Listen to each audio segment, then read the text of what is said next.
What's up, everybody? Welcome to the Bronx Pinstripe Show. Today we are brought to you by Babbel and Mint Mobile. I'll tell you more about those two fantastic companies in a minute.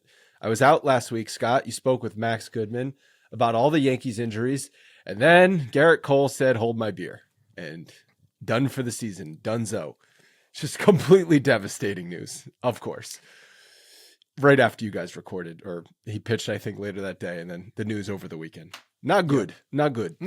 No, not good. Not good. When you have when you don't have your ace for, I mean, he's probably going to be out into the second half of next year. I mean, most likely. But This is the full Tommy John surgery. This isn't the brace procedure, which is more of like a 1 year recovery. He could be back even for like the start of next year. No. This is the full blown. We're talking June, July next 2026.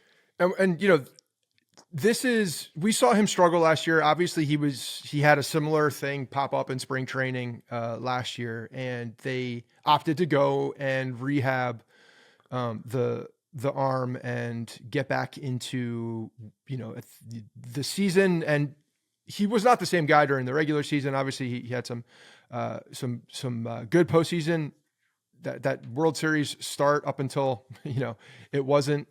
He was a guy that was actually showing up, but I don't know if this is a big surprise for anybody. I think we all knew that there was something going on there, and the fact that it reared its ugly head once again at the same time, you saw the writing on the wall, and the fact that there was just like a lot of, just ambiguity about what the situation was, and that there were images and all of these other things. You just could tell, the writing was on the wall that this was going to be a Tommy John situation, and see you next year. So Max Fried, thank God they made that move, and part of me thinks that Cashman, saw this, and he, even when you listen to him talk, he was saying that it really wasn't unexpected. But okay, well then they should have let him walk in the offseason. The opportunity, go read back on what that contract was. I don't think there was a real opportunity for that. He opted out. Yeah, but there was something in there where he was going to come back. I think no matter what, he was coming back. Well, the Yankees had to, the way the contract was structured is that the Yankees could basically void the opt-out by giving him the additional year on the back end. Right. He opted out, and they didn't do that. He just the next day said, JK, I'm back. So they could have said, no, you opted out, go test free agency. But they said, okay, great, which I understood at the time, and I was happy at the time. But if you're saying, oh, Cashman, I think he did. He alluded Cash to it. God, Hoodie Cashman knew this was coming. He's playing the pup. No, he didn't. Bullshit. He would have let him walk. He alluded to the fact that they saw that there was hindsight's ambiguity around the 2020. elbow. Hindsight's 2020, and last year he missed the first 2 months of the season with an elbow injury, which was ended up being diagnosed as nerve irritation and an edema, which is basically just a fluid buildup in the elbow. I just Googled it. And so, yes. Why does fluid build up around something in your body? So yes. It sitting here today, knowing did he have the Tommy John surgery yet? I think he had it, right? Yeah. So sitting here today, knowing he had the surgery, of course it's easy to say, oh, we saw this coming. But if you're telling me, oh, Cashman, that's why he signed Max Fried. No, he signed Max Fried because the opportunity was there for them to sign him and add to the rotation, add to the pitching depth. Clearly the plan this offseason after losing Soto is let's double and triple down on the pitching depth. Get Max Fried, get Devin Williams, make sure that top to bottom the pitching staff is elite. And we said, oh, good job. You guys pretty much did that this offseason. And they were going to rely on that pitching depth to carry them through the season. Well, now, Hill's out, Schmidt's out. Schmidt's back now. I meant Cole's out, and Schmidt dealt with a little bit of a setback. And so that pitching depth was already being strained because the offense was going to not be the focal point this season. And I still don't think it's going to be the focal point despite all of the setbacks in the pitching staff. But I don't know. I can't agree with you saying Cashman knew this was coming, because if he really knew this was coming, it would have taken a big set of brass balls to let Cole walk in the offseason. But I go back to that opt out, opt back in immediately, and I say something smells fishy. Of course, something smells on the Cole side. He knew if I'm Gerrit Cole and I know there's some discomfort in my arm still in the elbow, and I know that if I'm opting out and I go somewhere else, I have to take a physical and they're going to see something.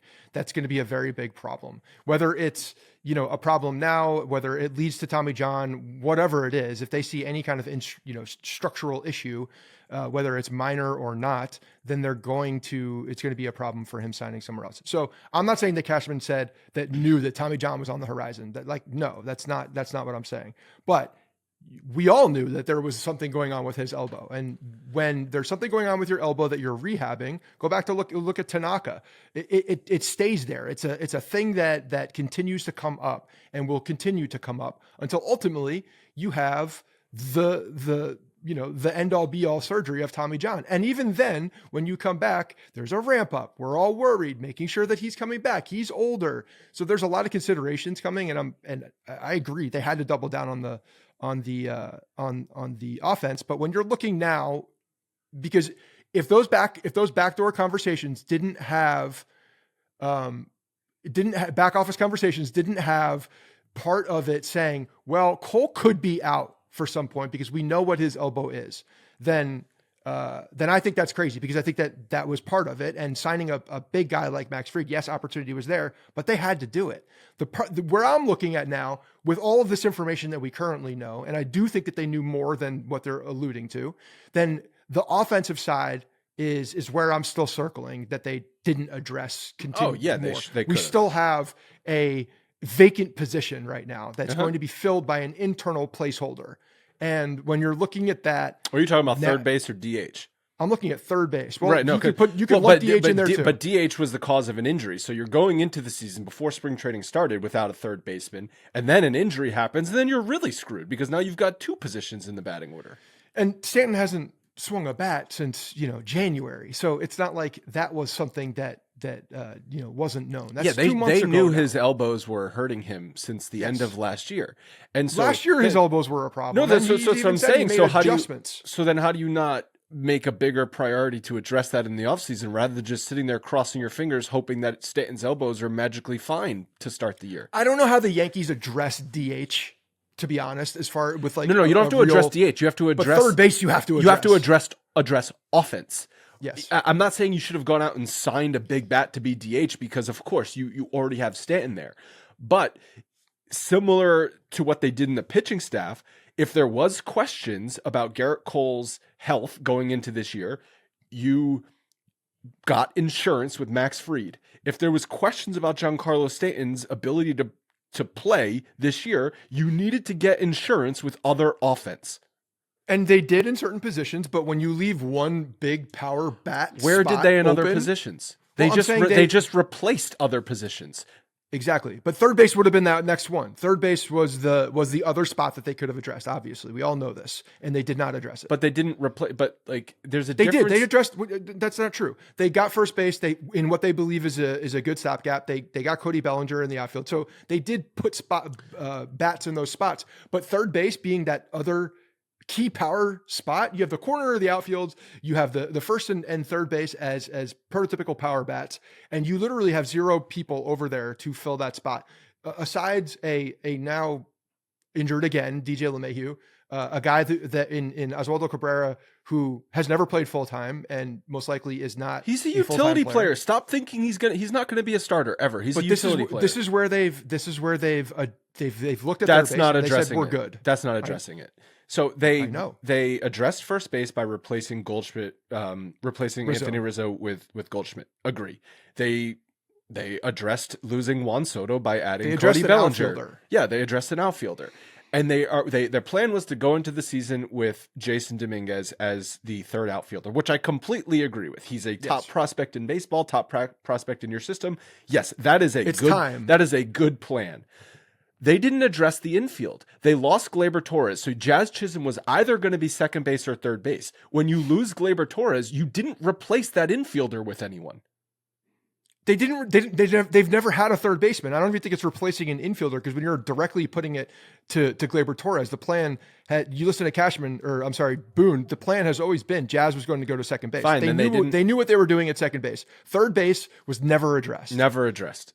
And that's a big failing. It's a huge hole. It's egregious it's egregious, like, to also sit there and hear the Yankees front office talking about the payroll and how they're above the top tax threshold, and Brian Cashman talking about how it's going to be difficult because of payroll constraints.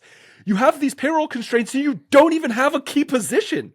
Like, holy crap, if I'm Hal Steinbrenner, first of all, on the one hand, I'm like, you're making money hand over fist. You probably made more money last year by this World Series run than you have in a long time. So, don't talk to me about money. But if I'm him looking at Cashman, be like, we have we have this massive payroll and you don't even have a third baseman. How is that possible? Yeah, that's when you're looking at the dollars spent. There's a lot of money on the shelf right now that's not going to be contributing to the Yankees. There's also at least money in the first half of the season, if not for the entire season. There's money not even on the roster anymore. They're still paying Aaron Hicks. Yeah, I mean, that's you'll find that across the league. I'm not worried about that. Like, I applaud the fact that you move away, but don't use it as an excuse for that reason. When you have record profits and you're coming in hand over fist, I saw there was text thrown around, what, $400 and some million in gross sales from ticket sales. And then you add all of the postseason, which was another 100 and change $1 million. You're looking at that and they don't report profits. There's a new Gotham Sports app that, there's a cut getting back. Legends is money that is owned, a company that's part owned by the Yankees, that goes around to concessions across the country. Like, there's money being made here that the luxury tax. The Yankees are making money, you don't say. The luxury tax is not a thing. The problem is that when you're going to every $2, every dollar becomes $2, and they're looking at that and they're seeing what is that return on that specific dollar. Actually, it becomes $2.10. Yeah, that's the thing. You're looking at what is the return on that $2, and at this point where we are currently, you're not going to find a return on that's going to look good. Well, to sit here and say after we know what Stanton's status is and Gerrit Cole's status is, to say, well, what if Hal's at this point saying, well, this year's a wash, a loss, we kind of just got to manage what we have. Okay, I get that. But rewind a month when you thought Gerrit Cole was going to pitch, and for all we knew, Giancarlo Stanton was going to be the DH.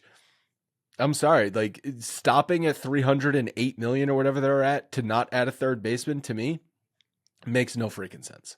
It's almost like you need to take this from a different lens. And I understand dollars are dollars, and no matter what, the dollars are coming out and they've committed these dollars. But if you look around and what is the starting lineup and the opening day roster, how much are we paying that opening day roster compared to across the league, and look at that number is very different from what their payroll is.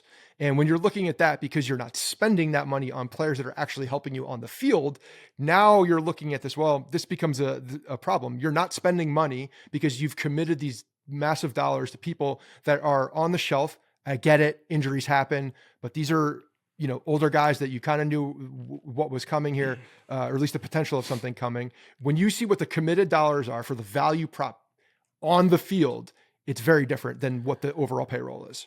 It is. But that's the luxury of being a team like the New York Yankees is they should be able to get past that. You can overcome that. The reason that it cripples mid-market teams and small market teams, it's the reason they are very scared to sign those big contracts, because if you're the Milwaukee Brewers and you sign Christian Yelich to a record-breaking contract and then he breaks his leg, you're SOL. You that's it. You're done. If you're the Yankees and you sign Gerrit Cole to a record contract and he goes down, well, that's sell a couple more chicken buckets, sell a couple more whatever Judge Bacon burgers you've got going on. You can make up that difference so quickly. You've seen the Mets do it. You've seen the Dodgers do it, and that's what the Yankees can be. The luxury tax is not a rule. It is a guideline. That's all it is. You can color outside those guidelines, Hal, and you are already coloring outside the guidelines. Why are you putting other artificial restraints on yourself when you don't have to? That's the frustrating thing. I get the real dollars aspect. I'm sure it pains him to write those checks to the small market teams and watch that money just go in those owners' pockets. I'm sure that pains him greatly, and he's pissed about that. That's a reason why owners keep fighting for salary caps not a luxury tax cap, like an actual salary cap in every CBA. That's a reason why, because they don't like this whole setup. But these are the rules. Them's the rules, and they got to play within them. And the one thing that we have talked about with the lack of a third baseman going into the season, and I've been, consistent in saying this, like I do think that is something, given where we currently are and where the position we've been talking about for the last month here, understanding that there is no third baseman, that they could address that spot at some point during the season with probably limiting, the downside of the impact on the total season and into the playoffs. Now that you're down, also Gerrit Cole, your back of the rotation looks very different. If you look at what the trickle down effects are, you have now the bullpen getting extra work, most likely, the back of the rotation being, a massive question mark. And Clark Schmidt has to show that he's fully healthy, coming out. Obviously he's going to be ramped back up slowly. He's got the back thing that they say is minor. But he's had injuries in the past. So him, us having complete confidence in him coming back just full blow is pretty low, I think. I have to see it to believe it. And so you're going to have extra strain in different parts of the roster because of this. And this is a big place to have extra strain. You add Stanton to that mix as well. And you're starting the season now with Ben Rice / Dom Smith in the DH spot. So the bottom third of that lineup is extremely different. And oh, by the way, you need a season from your young guy Jason Dominguez to really go well. Not just Dominguez. If it doesn't go well, you're looking for power in spots where you don't have power. If you don't get a good season out of Dominguez and Volpe, I don't see how you're going to score you're not going to score a lot of runs. They're going to walk Judge a record amount of times this year. Last year, they could fall back on Soto Judge as such an elite duo in the lineup that even when the rest of the lineup was struggling, that combination was just so deadly. They scored a ton of runs. Mm-hmm. This year, if is Bellinger, is Judge Bellinger, that doesn't hit the same. That's not the same. It's like you're gonna have to get good production out of other pieces in the lineup, or you're right. The bottom is going to be really thin. It's going to be thin unless you have those years. With Stanton, we already were kind of baking in whatever he does in the regular season, like his presence will be nice, but he's not going to be an MVP all-star level hitter in the regular season. He hasn't been in some time. But when the playoff rolls around, he's going to be there locked in, and look what he did last year. But now, I mean, the way he's talking, he's doing PRP injections. He's getting, did he call it experimental treatment or interesting treatment? Like, it sounds like they're going from rodents to Stanton on some of these things. Well, worked on the rat. Let's please God. This elbow stuff is not going away with him, and I have 0% confidence he is going to be healthy this year at any point.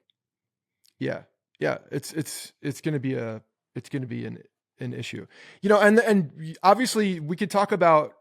This is something that Max and I talked about a lot last week, and something that he wanted to talk about towards the end was Austin Wells in that leadoff spot. And it really does seem like that's happening. It seems like Austin Wells is going to be the leadoff guy right now. So when you're looking at what that looks like, you're now, putting in another power bat at the top of the lineup who can work the count. He's not going to stretch the count. He gets on base a ton. And if you're looking at, there being more strikes thrown to him because of the guy who's coming up after him, like that's a good opportunity. And you have there is a good opportunity for Austin Wells this year to have a monster year. And I think that that's going to be a key. I think Austin Wells is going to be a massively important bat in this lineup. Yes. I have a couple thoughts on that, but first, if you are frustrated by big wireless carriers and their crazy high bills, bogus fees, and free perks that actually cost more in the long run, then switching to Mint Mobile is something you should seriously consider. Say bye-bye to overpriced wireless plans, jaw-dropping monthly bills and unexpected overages, and say hello to Mint Mobile starting at just $15 per month. All plans come with high-speed data and unlimited talk and text delivered on the nation's largest 5G network. You can use your own phone with any Mint Mobile plan. Your phone number comes with you. Your contacts come with you. Switching is so easy. You're going to be asking, why have I not done this sooner? You can shop plans at mintmobile.com/Bronx. That's mintmobile.com/Bronx. Upfront payment of $45 for a 3-month 5 GB plan is required, which is equivalent to $15 per month. New customer offer for first 3 months only, then full price plan options available. Taxes and fees are extra. See Mint Mobile for details.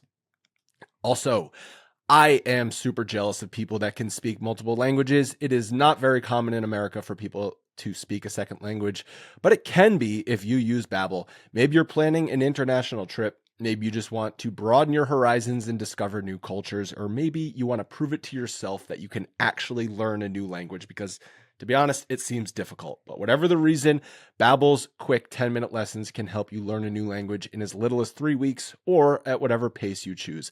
Babbel is designed by over 200 language experts and uses practical real-world conversations instead of textbook-style teachings. You can spend plenty of money and plenty of time on private tutors, or you can take learning into your own hands and give Babbel a try. One study even found that using Babbel for 15 hours is the equivalent of a full semester at college. If that doesn't sell you, I don't know what will. There is one more awesome thing: a 20-day money-back guarantee if you are not satisfied. Start talking in a new language right now. Babbel is gifting our listeners 60% off subscriptions at babbel.com/Bronx. Babbel.com/Bronx for 60% off. What I was going to say about Wells in the leadoff spot. In a vacuum, his offensive profile, I think especially in today's modern game, makes sense in the leadoff spot. He's got pop. He gets on base. You know, the days of you need your leadoff hitter to hit 300 and steal 50 bases like that is long gone. That doesn't exist. Especially when you have guys like Aaron Judge hitting in the 2 spot. However, as a catcher, he's going to have to deal with more off days than a regular position, which takes him out of the leadoff spot and someone else in there, and wear down, which we saw last year. So those are 2 concerns for me when you pencil in Austin Wells into the leadoff spot. So I think there's going to be multiple guys in that leadoff spot. I think Austin Wells, when he's in there, we'll see what the beginning of the season. Obviously, Boone will shuffle things around. That's what he does. But if he's doing well, who are the other candidates in your mind for leadoff? I think that I think Jazz is a candidate. He's like the first one that comes to mind because his speed and athleticism. Well, and he's definitely done it before. And I wouldn't be surprised with the right matchup if Dominguez. What is his OBP? Well. What is Jazz? I'm gonna look that up. The other thing is what's interesting, and Max and I hit on this last week as well. But the catcher position, especially early in the year, is an interesting spot because let's say Ascara wins the job. Looks like that's happening as the backup. He's got, you know, a little bit more of a bat than some backup guys. I think we could expect that. He's done well for all intents and purpose in the metrics from what the Yankees coaching staff wants to see. And then you have Ben Rice, who has been catching a good amount in the spring, and for what we're looking at projecting to catch some during the regular season, you're now looking at that vacant DH spot, and I think Austin Wells can actually get more time in there as well. So I think you're going to see a little bit more of obviously the rotation within the DH spot. There's going to be a rotation of guys in there, but the fact that they have 3 guys on the major league that will be on the major league roster that can catch, I think that's going to be part of the plan, is to try to limit some of those early, you know, innings behind the plate, or as much as possible as they can, so that they can get Wells in that DH spot and not lose his bat on days that he's not catching. So wouldn't be surprised to see more of that as well. I think I saw a quote that Boone said he mentioned Judge first when asked like what you're going to do for the DH. You might see Judge there more, but I think it makes plenty of sense to get Wells a lot of DH time too, like for those exact reasons, like you said. And I don't think the Judge moving over to right field as well. I've heard Boone say a couple different things about this, but him moving over to right field, he doesn't need a ton of DH days. Like that, him in right field, you're already having, you know, a slightly less of a physical taxation from center field. He's also such a plus defender in right field. Taking him out of that spot really weakens your defense. Yeah. So I know there's a lot of speculation with him being in the DH spot, and I think he will be in the DH spot occasionally, but I expect to see him a lot, practically every day out in right field to start the season. That I agree with that. Chisholm's on base percentage with the Yankees last year was 325. With the Marlins last year, it was like 309, and he's a career 311 on base guy. Yeah, not the greatest. No, he's more of a swinger. He's more of like a free swinger hacker than he is. And personally, I'd rather see him in a production spot close down towards the back half of that lineup. Well, see, that's the question that opens up. Too. It's like, where do you hit him? If you're not going to hit him leadoff, I mean, if it goes Wells, Judge, Bellinger, that's lefty, righty, lefty. You're probably Goldschmidt. Goldschmidt 4, so Jazz 5. Yeah, I think that's exactly where you put him. And then you have the combination of Jazz and Volpe on the base path potentially.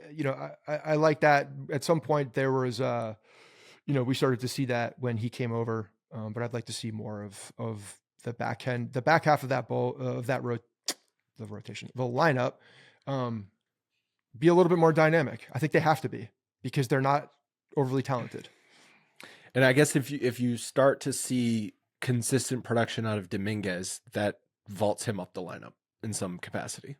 Yes, definitely. But he probably starts the season or in the 6th spot, I guess, behind Jazz, and then or you go Volpe, then Dominguez. But yeah, I mean, whatever. It depends on who's pitching, I think, on that given day.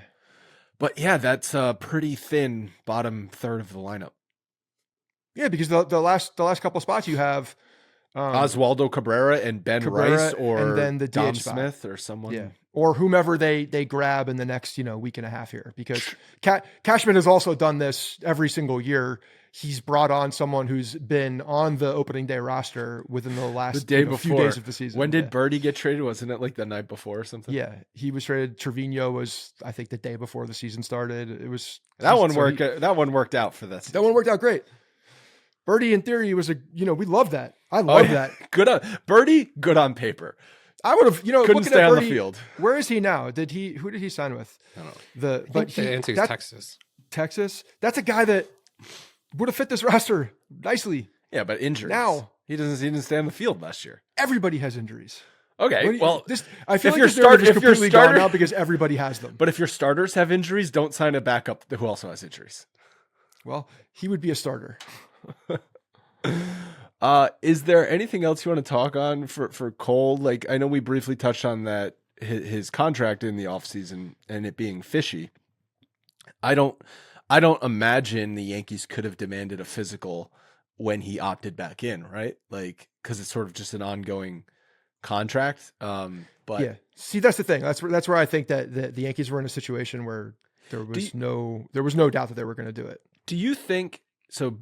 Boris is Cole's agent. Do you think Boris sort of jumped the gun and opted Cole out before like speaking to Cole, like to reconfirm, and then Cole was like, "Hey, dude, my elbow's not great." Because I just don't understand why Cole that they are in dialogue. But I don't understand why Cole would have opted out yesterday and then the next day been like, "Just kidding." Like, I don't get that. I don't know. It made no sense at the time. I think he just thought that they were going to be like, yeah, sure, here's the extra year. Well, he's not very good at reading the room then, because he missed half the season with injury and then pointed at first base instead of covered first base in the World Series. I know. I think they just were like... Maybe that's when he hurt his elbow. Maybe he overextended his elbow when he was pointing. The re-aggravation. Yeah. Yeah. The end of the season, the end of his 2 years. And you know what? Like, him coming back, I understand that Tommy John is a different surgery in today's world, and you come back sometimes healthier, but he's not getting younger. There are multiple times. Verlander, did he have 2 Tommy John surgeries like in his late 30s? He had one when he was like 39 years old. He might have had one when he was younger in his career. I don't know. I thought he had, yeah. I mean, you see, Cole, as you're getting older, obviously that the surgery becomes less successful over the years. So there's more of a risk of something coming back. Obviously, the more you're aging, the more you're depending on different elements of your body to get strong around where that surgery was. But this would have been what, Cole's 36th season or 35 season, one of those, right? So having the surgery in the mid 30s probably does extend at least allow him to pitch into late 30s, early 40s better than if he didn't have the surgery. Yeah, I guess. If it's a problem, yeah. If it's a problem and it's going to continue to be a problem, then yes, get it fixed. And and they went the route of rehab last year, and clearly that was just not. When you're looking at it again and you're seeing second time around, you're like, look, we could do this again, but we're going to be in the same situation most likely. And I don't think the probability of them rehabbing was probably very slow. Yeah, I don't think any doctor recommend. No doctors recommended rehab this time around. No, but you've seen people with a tear in the UCL rehab. Yeah, Tanaka rehabbed a torn UCL. It was a partial tear, right? I mean, what are we doing? I don't know.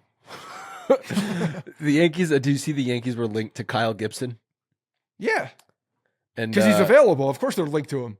Well, he's a pitcher with an arm that's thrown in the major leagues. I wouldn't hate it. Kyle Gibson's a guy that will stuff the box score of innings. 169 and 2/3 innings last year. He's done that since. I'll take it. He's bounced around. What was he with St. Louis last year? He did the same thing when he was with the Twins. Like, he's not a guy that's going to give you flashy numbers. But that's okay. But he eats innings. Number 5 starter, 5+ innings, 6 innings, just to give some stability and some rest. Like, I'll take that. He had a 4.24 ERA in 169 2/3 innings last year. I would sign up for that today.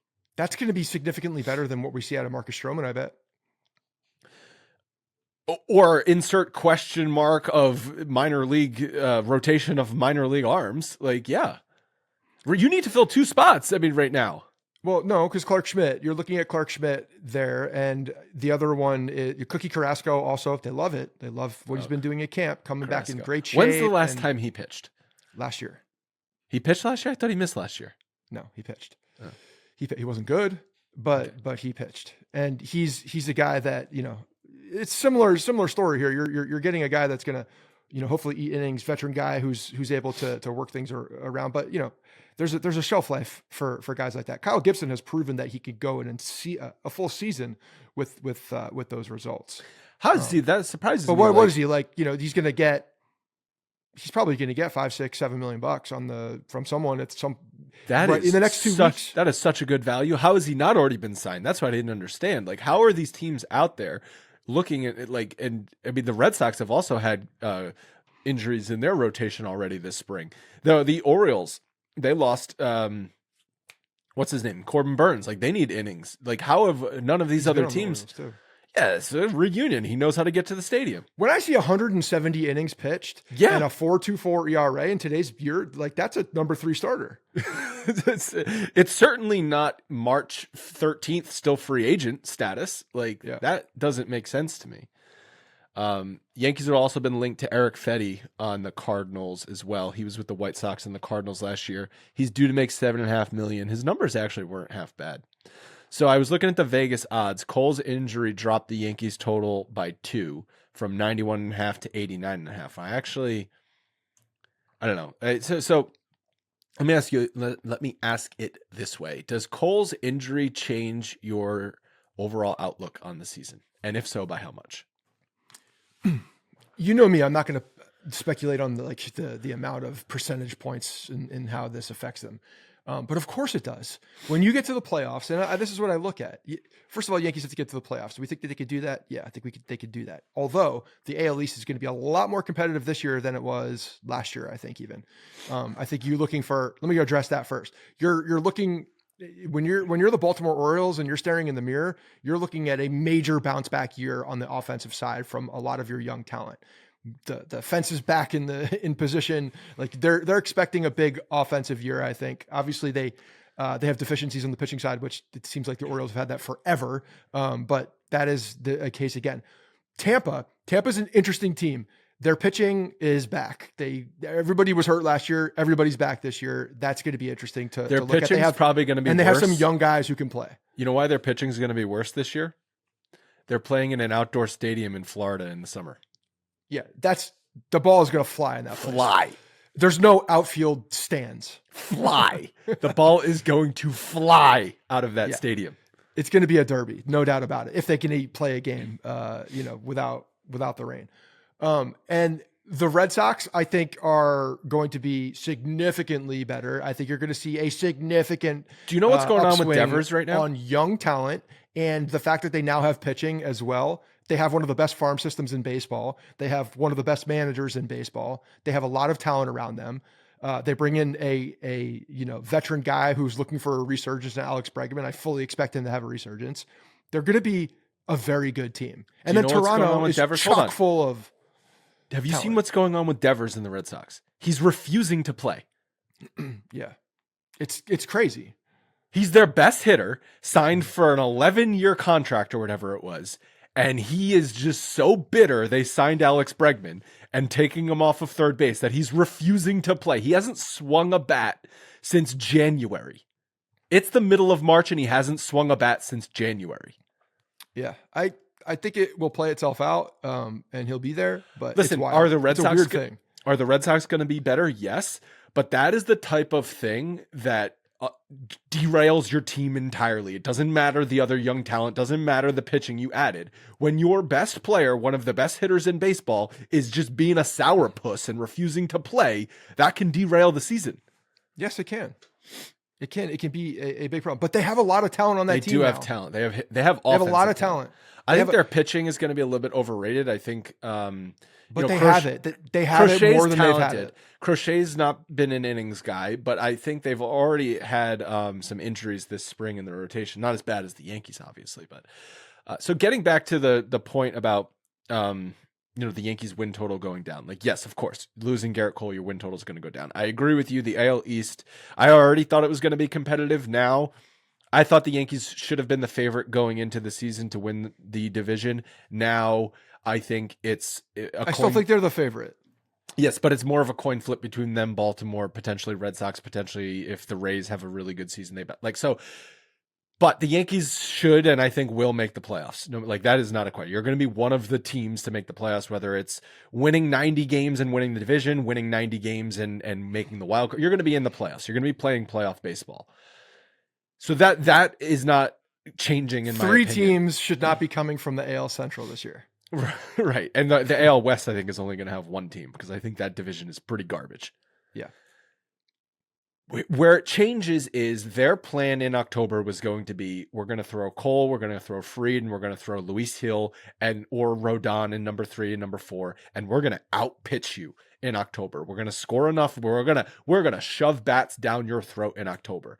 And now without Gerrit Cole, I just don't see how that's possible in consecutive playoff series. You don't have the pitching depth. You don't have the pitching, the elite pitching at the front even to do, like Max Fried, call him elite. Yes. Now you only have 1 elite guy. Rodon, not elite. Luis Hill, we've seen be elite, but like he's I also don't consider him elite though. There's still a lot of uncertainty. The plan was Cole, Fried, elite, 1-2. Yes. You don't have that anymore. Correct. So now your pitching is more on par with whoever else you're going to be going up against, and I think your offense is worse this year than it was last year. Could that change this season? Could Dominguez turn into a Soto Jr.? Could Anthony Volpe finally actually be a consistent offense? Yes, those things could happen, but like until they happen, I'm not going to assume they happen. Yeah, and then the other question mark here is we're saying this on March 13th. What happens at the deadline? What moves does Cashman make when players become cheaper halfway through the season, dollar wise? Not saying that they're going to not just become cheaper, become available, like a team, but also cheaper because the fact that they're talking about the payroll being a thing and not wanting to add more payroll.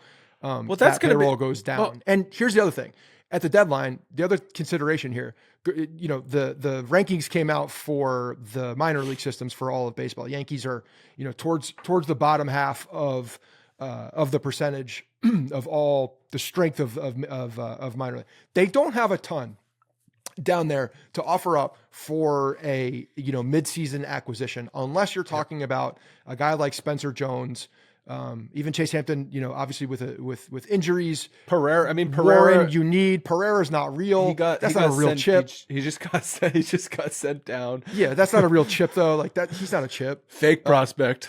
Yeah, he's been there too long. He was the Yankees were given another option for him because he was out of options because of the injury. So like you're in a situation now with him, as the Yankees have been with multiple young outfielders who, were prospects at one point, but the more they played, everybody realized that not so much major league prospects, but really good on the AAA level. So the fact that the Yankees are able to offer, what some teams can offer is just not going to be the same. Like they don't have the depth in the minor leagues to go out there and compete sometimes with some of these other teams that you think are going to be looking to add top level talent, and especially on the pitching side, that's going to warrant the most minor league young future talent. They are already above the top threshold, right? They're already above it.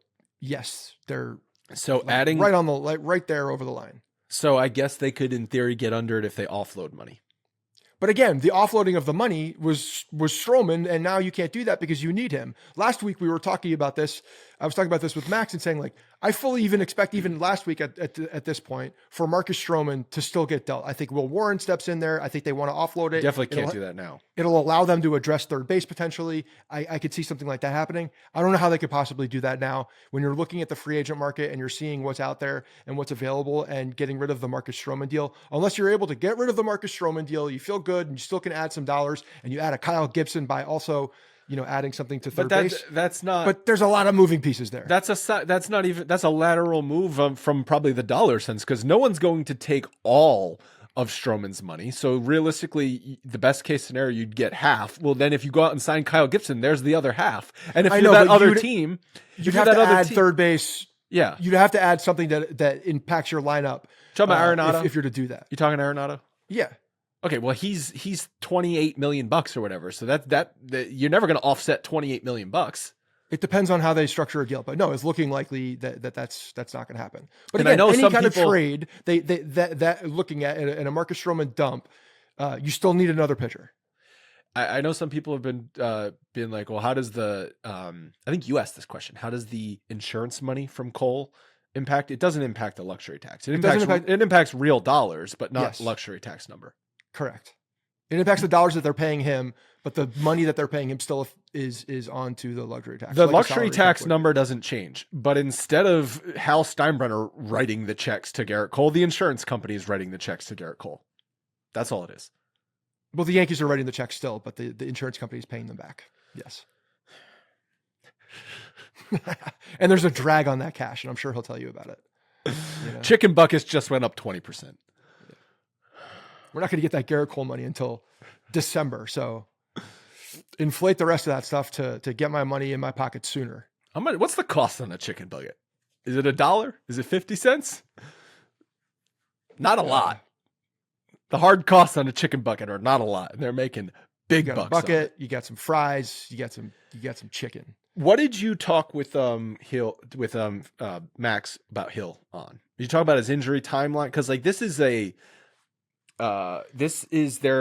compared this. I saw this compared to Schmidt's injury last year, in which he missed 4 months, but this might even be a little bit more severe than Schmidt's injury last year.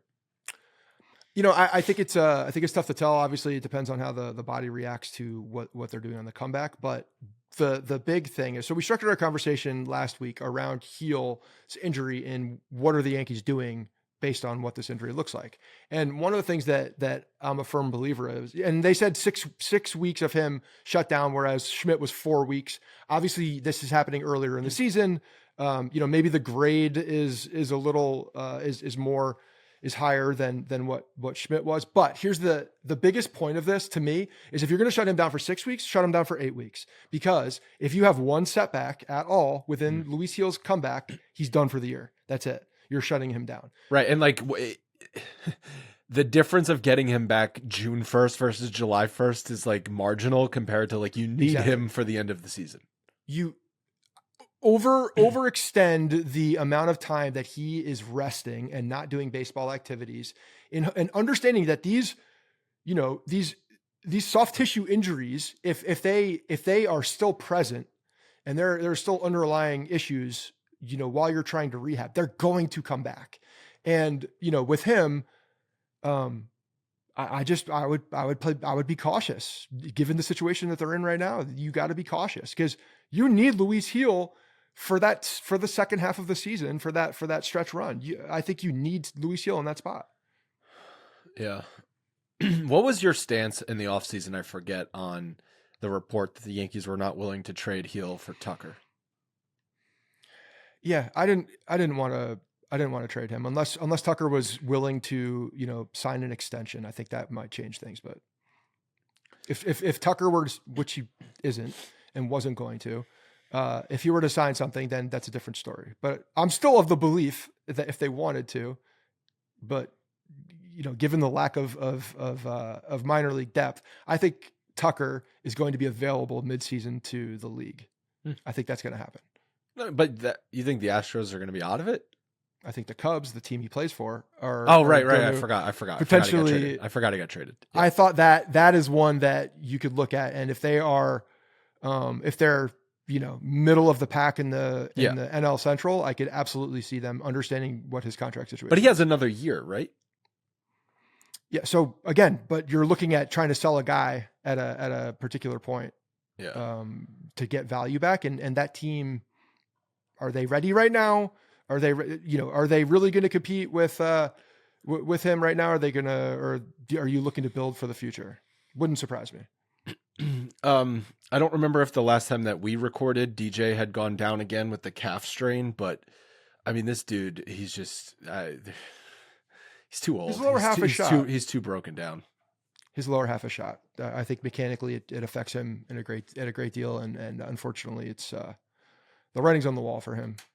He just doesn't have the same, again, I said this with Max last week, but the foot injury, the toe injury that originally happened to him, and then fouling the ball off his foot last year and it, getting hurt.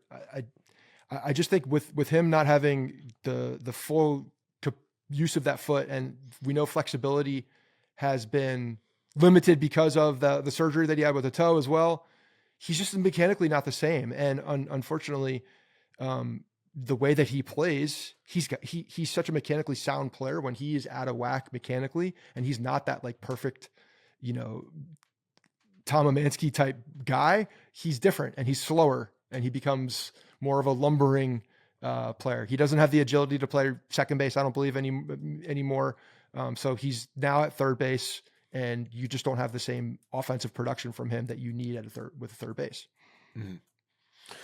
All right. Well, the only other thing I had that I wanted to talk about, because I saw a fun article talking about how the Rays are going to have, quote, 120 hours to revamp the was it Steinbrenner Field or is it Legends Field? It's now Steinbrenner Field, right? It used to be Legends Field in Tampa, Yankees spring training complex. They're going to have 120 hours to take down a bunch of Yankees signs, put up a bunch of Rays stuff. But also the funny thing is, it was like talking about how all the Rays players and like staff are excited that the facilities are going to be so nice compared to what they're used to. Like the clubhouse is like modern and state of the art. Like they don't even care they're going to be playing out in 100% humidity throughout the summer. They're like, we're going to have actual facilities to play in. Their uniforms are going to be like totally different colors because of the amount of sweating that's happening on that field. So they're going to be revamping everything. Obviously, that Steinbrenner statue is going to be out front. You're not moving that Steinbrenner statue. When you look at the clubhouse, there's a massive like Yankees LED logo on the ceiling that you could possibly remove and do something. I don't know, where the junction boxes are on that thing, how you could easily maneuver that. Maybe they put a tarp over it. Just unplug it.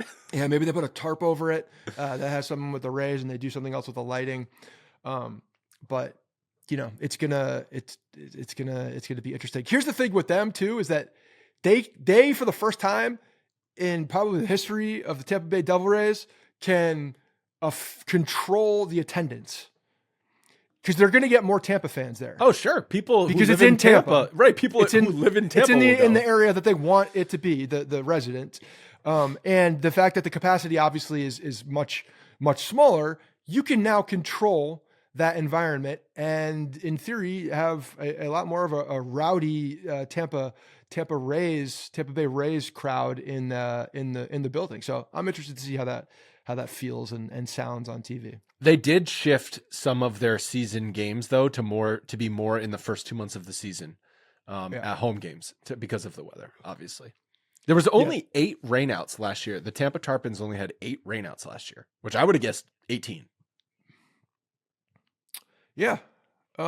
We'll see. We'll see how it plays out. I mean, we've had very wet starts of the year in the past as well. So, if that happens and it backfires on them, the schedule is going to be very interesting in how Major League Baseball makes adjustments to it. You add that with, the fact that the A's are playing in a minor league Sacramento, field. Right? Sacramento. Yeah. So like it's, you got two teams that are essentially homeless. Yeah. I don't even know what Tampa's long plan is. Have we heard about like what's the? Oh, I thought they got like zoning to build a new stadium in St. Petersburg. There was an approval. I don't know where it stands right now because the last I remember there was some type of approval, but it still needed a final. Yeah, I don't know. Board.